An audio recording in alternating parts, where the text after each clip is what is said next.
if you have a Diet Coke and a piece of cheese pizza, and two hours later, you're sick to your stomach? What was it? Hi, everyone. I'm Dominique, and welcome to Eat with Dominique, the podcast for women with gluten sensitivities, IBS, and other gut challenges who want to eat confidently and pain-free. Growing up, many of us have those Sunday night traditions we remember. But what if you could turn that tradition into a gluten-free fudge and caramel sauce company? In this episode, I chat with Eileen Gannon, founder of Sunday Night Foods, about how her mom's Sunday Night Fudge inspired the brand, what it actually takes to build a clean ice cream topping. Spoiler alert, a lot of taste testing. And how her own gut health journey inspired the company. I can't wait for you to hear this. So, without further ado, grab a seat and let's eat with Dominique. I first discovered Sunday Night Foods when I was looking for a caramel sauce for my birthday, and I came across yours, and I literally reread the label because I was like, wait, it's gluten-free, nut-free, it's clean. I honestly couldn't believe it. I'm so excited to talk with you. I guess to get back to the very beginning, working in corporate America for 35 years, what was it that inspired you to say, okay, you know what, like I'm going to take the leap and pursue this dream? Great question. I grew up in a large family on an Iowa farm, and I remember getting off the kindergarten bus at age 5 and putting on my chore clothes and getting the cows in for milking. So ever since I was a kid, I thought, since I started working so young, that when I was 55, I would retire. It was a goal to retire at 55. Well, when I turned 55, I realized my goal had changed. It wasn't to retire, it was to retire from working for someone else. So by then I figured I'd had enough experience and knowledge to do something for myself. And that's when I started Sunday Night Foods. Yeah. Wow. That's amazing. That's an amazing goal. And it's also interesting. What do you think led to that shift of like, I want to work for myself instead of someone else? Well, I think by then I'd made enough money and was established enough in my achievement, like the things I wanted to achieve. I felt really confident in that. So I figured I didn't have a lot to lose, but my own money, of course, because I've self-funded the startup. But I wanted to follow a passion, and I've been a food competitor my whole life. So I've competed in all kinds of food contests, mostly baking. I've won over 600 awards for that. I've been on the Discovery Channel, the Food Network, and right now I'm on a Netflix show called the Blue Ribbon Baking Championship, and you can see me in all 8 episodes. And so because I loved it, I thought, I'll try a little something in food just to put my toe in the water to see how it goes. Yeah. Yeah. And I know you said that you were the youngest of 14, and you always, in the kitchen, like baking with your mom. How did those experiences shape like Sunday Night Foods and what you decided to do with this company? Well, I think the reason why I love baking is because growing up on the farm, there was so much work to be done. And cooking, of course, was one of them. And you could get a little praise, a little notoriety for making something great, where it was really hard to get attention for anything, right? And so work was rewarded on the farm. And if you made something, maybe you get a little praise or attention. And so you kind of craved that. I was close to my mom, and she was always in the kitchen, so it was a place to be near her. And then growing on the farm, we learned to cook with the freshest, most local ingredients, literally out the door in many ways. And so I've always had that passion for baking with really whole food and local as much as I can, but whole foods, nothing processed, nothing sort of beyond its natural state. Yeah, no, that makes a lot of sense. And Yeah. you can see it in all the sauces, which is amazing. Thank you. Why did you specifically decide to do fudge and caramel? Like, what about those for you meant something to you specifically? Well, I think it's because growing up, one of the things that we loved was a Sunday night ritual. And it was usually something like roast beef sandwiches and ice cream sundaes. And so Mom would make a homemade chocolate sauce. It was a real tradition of homemade chocolate sauce and vanilla ice cream. And it was sort of a way to feel sort of comfort food in a way that really grounded me. And I've always loved it. And I like making the things I love. I think everybody would say the same. And so what I realized when I was creating it was there was very little clean, gluten-free items in ice cream toppings. Like almost all of it is made with junk, preservatives, artificial ingredients, corn syrup, high fructose corn syrup, fake flavors. And so I really thought if I truly made something pure and clean and make it like you would make it at home, then Hmm. I would have something. So Yeah. yeah, that's why. Yeah. I mean, really, I know I said it earlier, but it really was incredible. Like reading, I was looking at all the different brands and I was like, oh man, like, I don't know if I want to get these because I couldn't pronounce most of the words. And then Yeah, yeah, like I literally read yours and I was like, wait a minute, like I know what everything is. Like it's in my kitchen. I can get it. I love that. You're my perfect customer because I'm hoping that more people will read and appreciate good food. Yeah. Yeah, definitely. So I know you took 3 years to, come up with the perfect chocolate sauce recipe, and I think it was 90 batches to perfect your caramel. I guess what were you kind of chasing after that made you like refuse to settle? Because you probably could have settled, but what made you not want to? Well, I think the difficult part is when I first started my recipes, I paired them all the way back to the natural ingredients Mm, themselves. So if you hmm. found a recipe for chocolate sauce, it might like start with semi-sweet chocolate or corn syrup or something. And I said, no, no, I want to only use cocoa. I only Hmm. want to use unsweetened chocolate. I want to control the sugar that's going in. I want to use fresh cream and butter. I Hmm. want to use real vanilla. So I stripped it all down and rebuilt it. And then had everyone I could find taste for texture and quality and Hmm. mouthfeel. And then you can make a perfect sauce at home, but can you make it in a manufacturing plant? Right. Because our kettles are 2,000 gallons. Now, that may sound big, but that's still considered a very small batch. Oh, That's okay. about Wow. as small batch as you can get in a manufacturing plant. Because not only that, I have to make it a jar, make it last for 2 years, shelf stable in a jar without any food safety concerns. Yeah. So then I had to hire a food scientist that helped me basically scale my homemade sauce into a facility that could create food safe, Mm, high quality sauces that couldn't be jarred and shipped. And so that's a tricky thing to do. Then the caramel, the same. There's lots and lots of ways to create caramel flavor. hmm. You could use fake flavors like a lot of junky brands do. If you read the labels, they're like caramel flavor, right? Caramel color. It's not really derived the way you would create a caramel. So think about a caramel candy. That's the way I Hmm. make my sauce. Hmm. So I actually caramelize the sugar and caramelize the milk and butter. And what that means is it's called a Maillard reaction. Okay. Hmm. So it's the caramelization. It's the same thing happens when you put a steak on the grill Hmm. and it gets brown and caramely. It's a reaction of caramelizing the protein. Hmm. Hmm. And you can caramelize sugar too. There's two kinds of things you can caramelize. So Wow. I did not so know I that. really focus on a naturally derived caramel flavor. So our sauce just tastes just like caramel candy because that's how Yeah. I Yeah, it really doesn't. Even like if you have it like right out of the jar, like not even right. heating it up, it literally is like the candy, which is pretty cool. So your products are, like we said, they're clean, they're gluten-free and nut-free. Who are you thinking of when you made those decisions for the products? Yeah, I was thinking about I wanted it something that people could universally love Hmm. because I know that there's a lot of junk in food. And I know, I mean, I have people who are gluten-free in my life. My daughter has a severe allergic reaction to avocado oil, so I'm used to that. Myself, I've been having to learn about my own health journey, what I can and can't have. And so I just want to be really sensitive because I want to be more universally acceptable for people. So we do have our sauces two kinds. We have a sauce that's based with fresh cream and butter, but we have a vegan sauce Mm-hmm. that uses coconut cream and coconut oil. And that is for people who can't tolerate dairy. Yeah. Yeah, which I Yeah. think is great because I feel like kind of like you're saying, I feel like food is such like a basis for like community and all that kind of stuff, but there's nothing like worse than when you can't have like the thing that everyone else is having. And I think having a brand like Sunday Night Foods, we're like, oh, like if we're all having dessert or like my birthday thing or whatever, we can all have it instead of like this person can, this person can't, that kind of thing.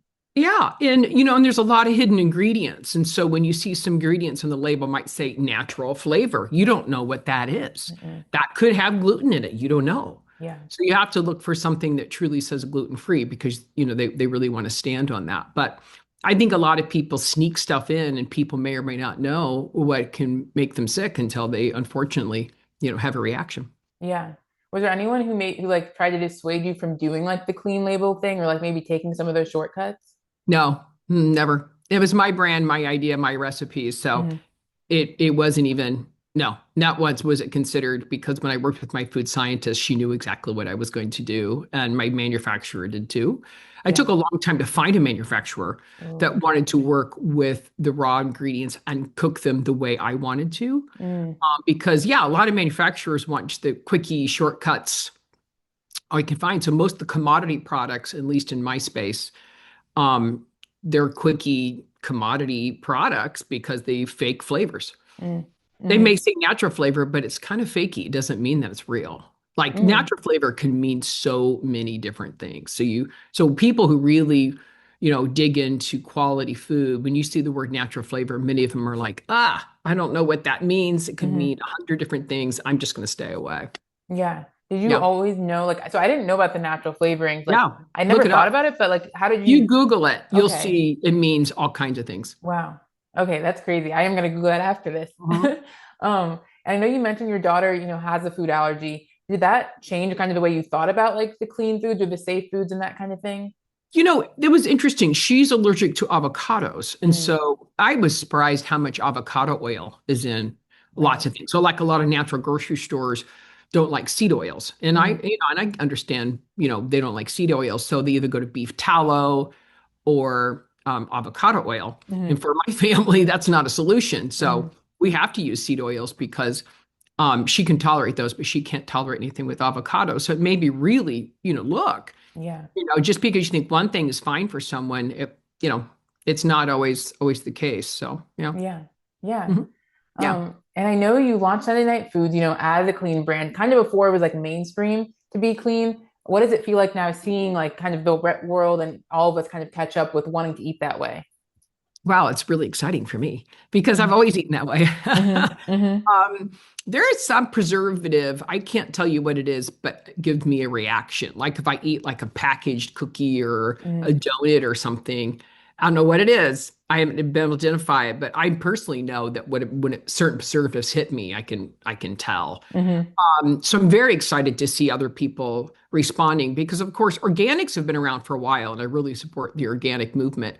The only reason why we don't have organics in our sauce is because organic dairy is about 60% more expensive, Oh, wow. and it's just almost prohibitively expensive for us to produce a sauce that a consumer wants to pay for. Yeah. Right? Yeah. I mean, so you have to think about how clean can I make it, and what price point is that consumer willing to pay? Yeah.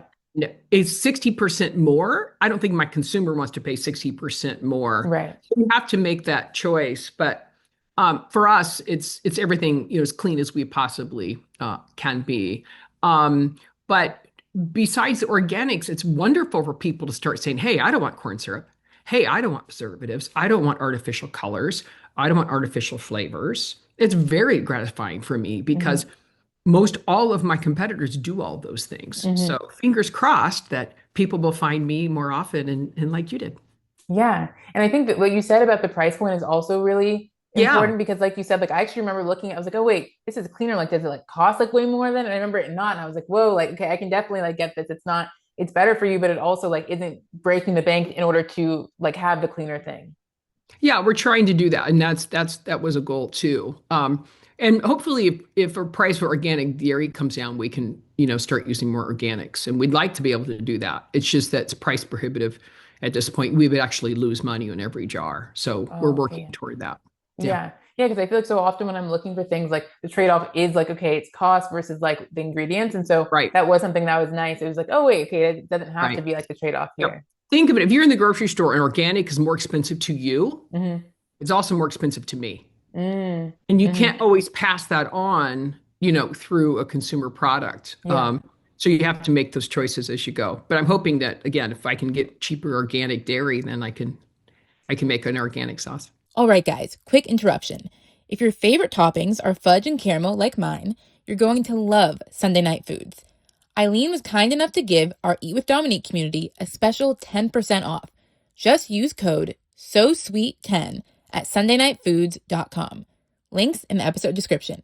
Okay, now back to the show. I know you said, that dreams, of course, require a lot of work. What part of this journey, building Sunday Night Food, surprised you the most? Right. I think if anyone is thinking about going into consumer packaged goods, which is what our industry is in, I think beauty, a lot of them are consumer packaged goods. Think of that, right? Hmm. It takes a lot more money and a lot more time. And there's some people that get super lucky, and everybody knows it. It's like, oh, I went on TikTok and sold $11,000 the next day. I'm like, okay, that's you. Everyone else doesn't get to have that benefit. Like Hmm. you starting a podcast, you wouldn't start like, oh, I did one podcast and got 1 million viewers, right? Like, okay, maybe one person did, but Hmm. everyone else has to sort of just show up every day and Hmm. work it through. Hmm. And so I think to me, the surprising is how much cash it takes. Like it takes a lot of cash up front Hmm. and then you wait. Like Hmm. you may have an 18-month sales cycle. You may pitch a grocery store and they may wait a year to decide because of the timing of your category review. Hmm. And then you may not get on the shelf for another 6 more months. Oh, wow. How do you plan that? Yeah. Right. So the patience is a lot longer. It takes a lot longer for me than I thought it would. It Hmm.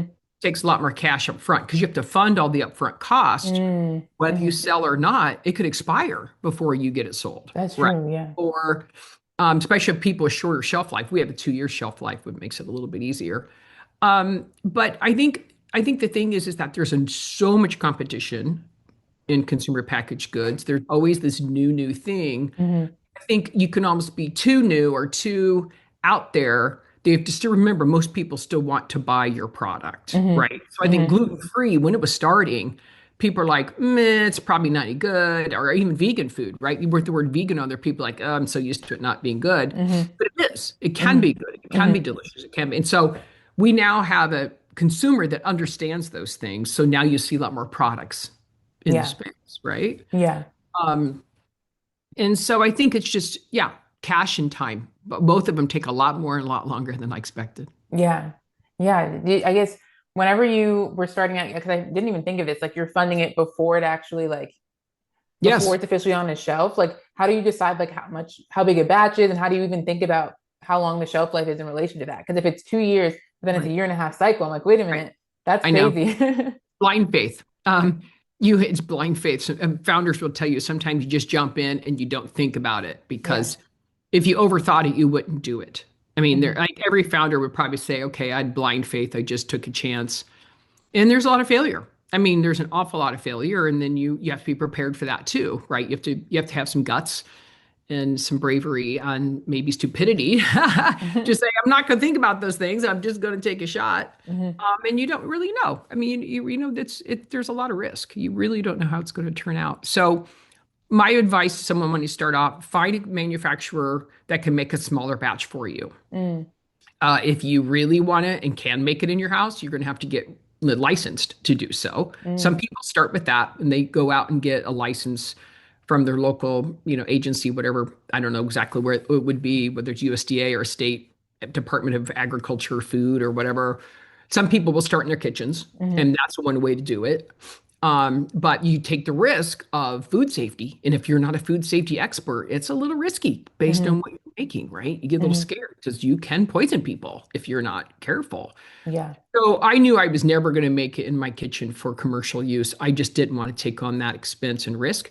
And also, I'm not a food safety expert, but there's Hmm. a lot of people are. So I started cold calling manufacturers and finally found one that would work with me. And then I've since moved my manufacturer to another place, which I'm very happy with. They're real partners of mine. They help me with R&D. We create new products together. We create new flavors together. They're wonderful. So I think the hardest part in food is finding a manufacturer that can work with you and that you enjoy working with.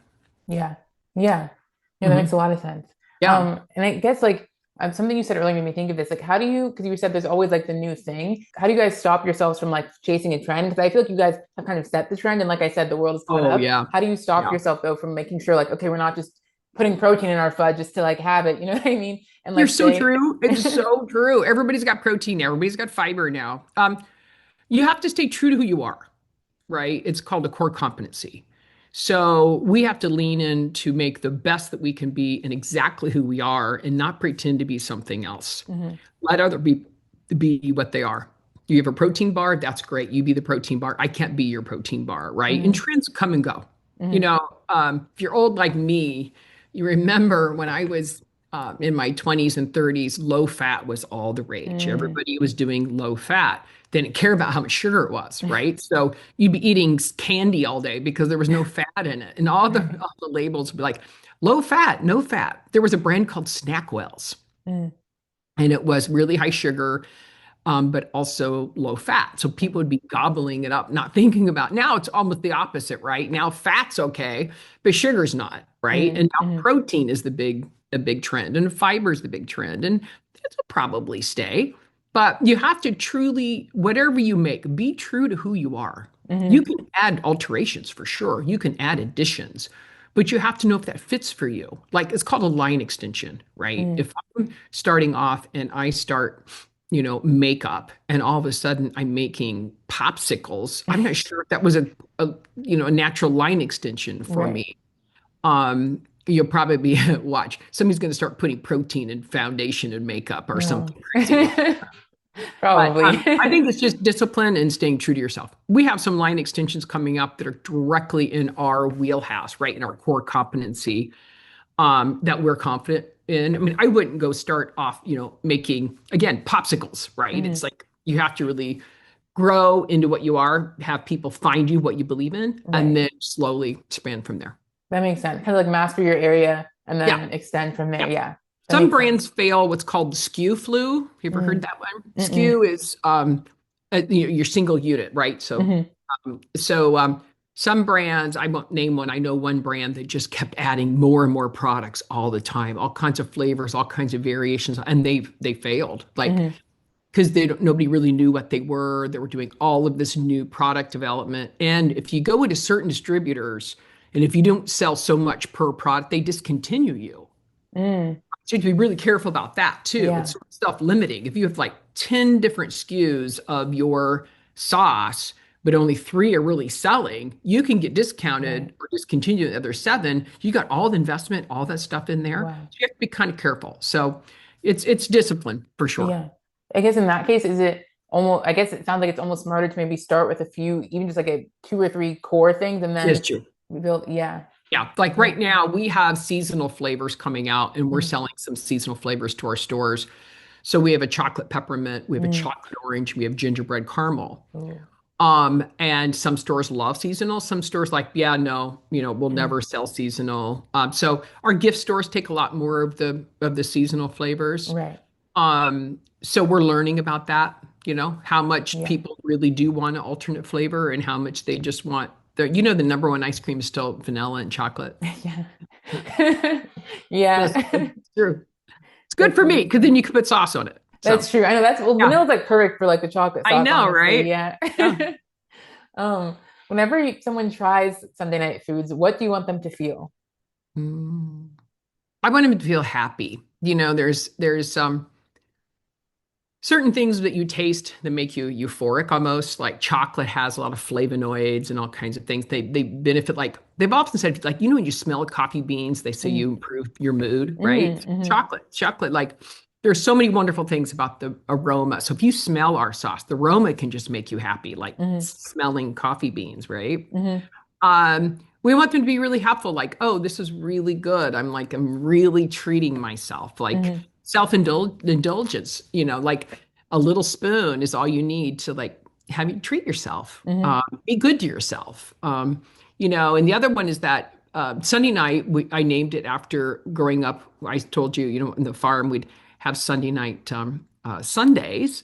And so I wanted people to feel sort of grounded and at home, whether they're at home or not, like just Hmm. sort of that clean comfort food. Hmm.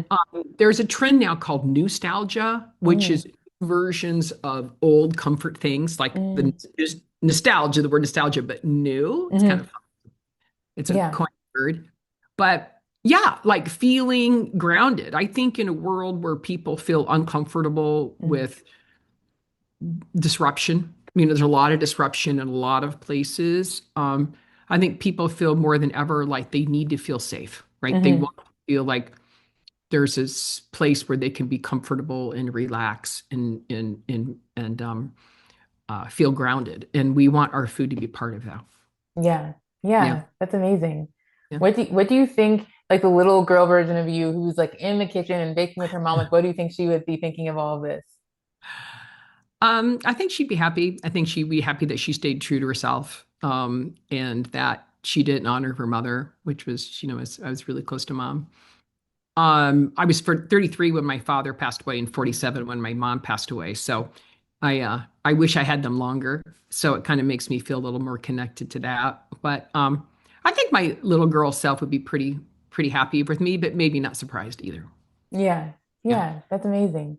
Mhm. And so for anyone who, maybe feels like they've had to give up, kind of like you said, those comfort foods that they love, because of Yeah. the food sensitivity or anything, what would you say to them?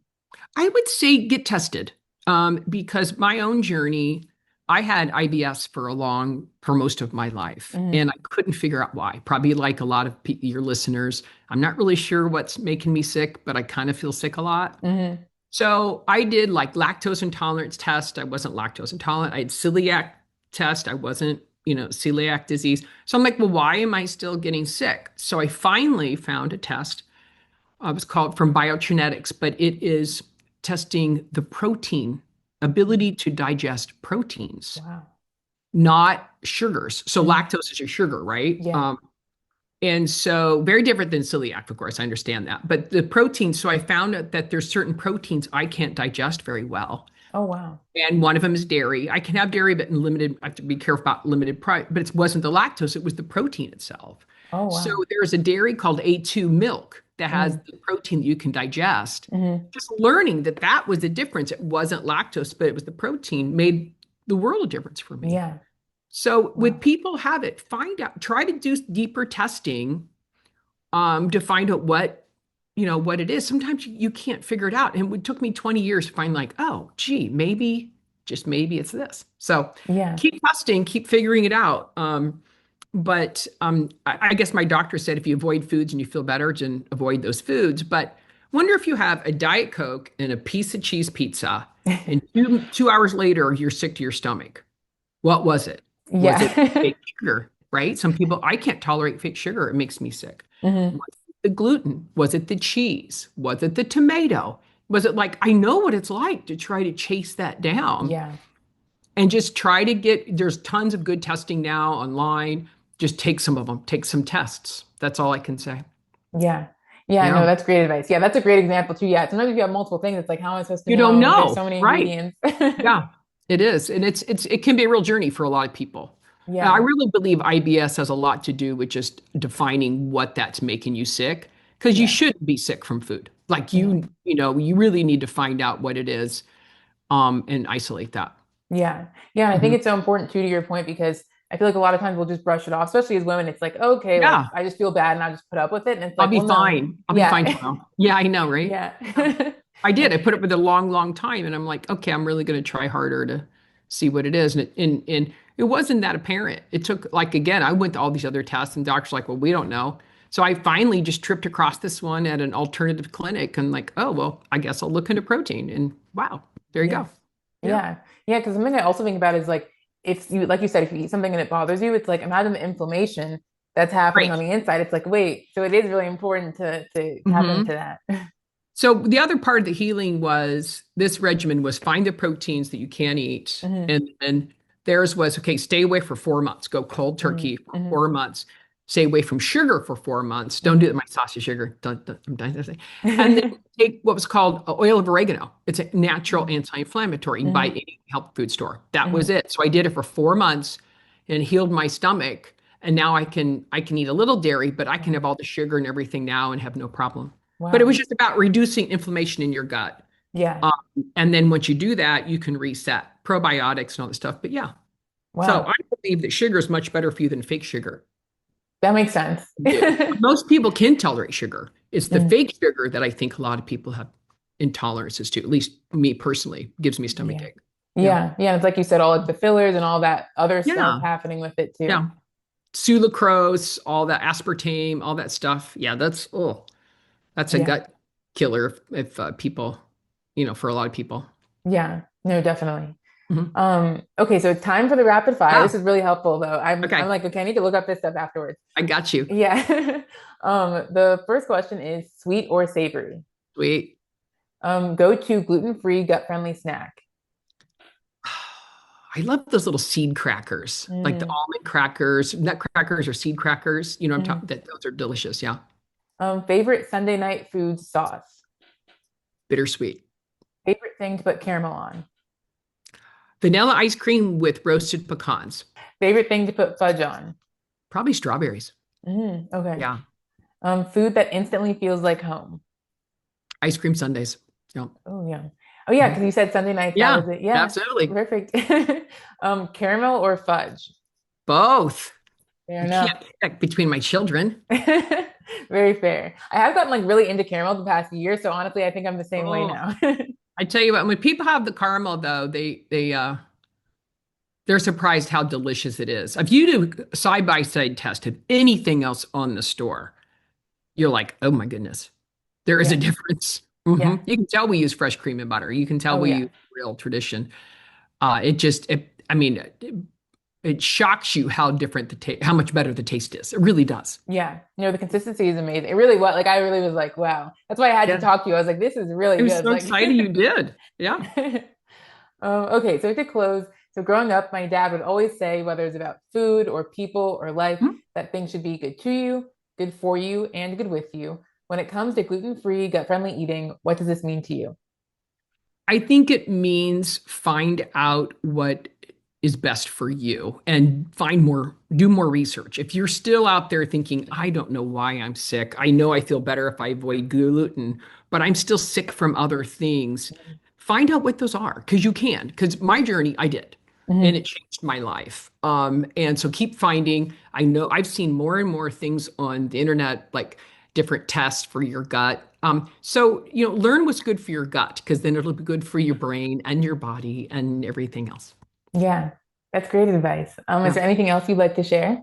No, I thank you so much. I'm so proud of you for doing this podcast. And I know a lot of people out there who really suffer from gluten intolerance. And you're really doing great work for them because I know that there's a lot of questions for people as they learn, what they can and can't have. Of Yeah, thank you so much. And thank you Yeah, of for, being a guest on the podcast. And it was really course. great to learn all about like Sunday night foods and just that Uh-huh. commitment to the gluten-free and allergy-friendly and clean eating communities. For anyone who wants to check out their amazing, delicious caramel and fudge sauces, which I literally eat like every week at this point, go to sundaynightfoods.com to find a store near you and follow them on Instagram at Sunday Night Foods. Thank you so much. Thank you, Dominique. Thank you so much for tuning in to Eat with Dominique. If you're craving fudge and caramel that's gluten-free and oh so clean, you can use code SOSWEET10 at sundaynightfoods.com for 10% off for the Eat with Dominique community. After you try it, let me know which sauce is your favorite. I know you're going to love it, just as much as me. If you like this episode, be sure to subscribe so you don't miss what's coming next. And if you have a gluten-free, allergy-friendly, or gut-sensitive friend who needs better options, send this episode their way. We'd love to have them. This podcast is all about actionable tips, trustworthy brands, and real strategies to make gluten-free, gut-friendly living easier, tastier, and pain-free. So remember, whether it's life or food, make sure it's always good to you, good for you, and good with you. I'll see you soon.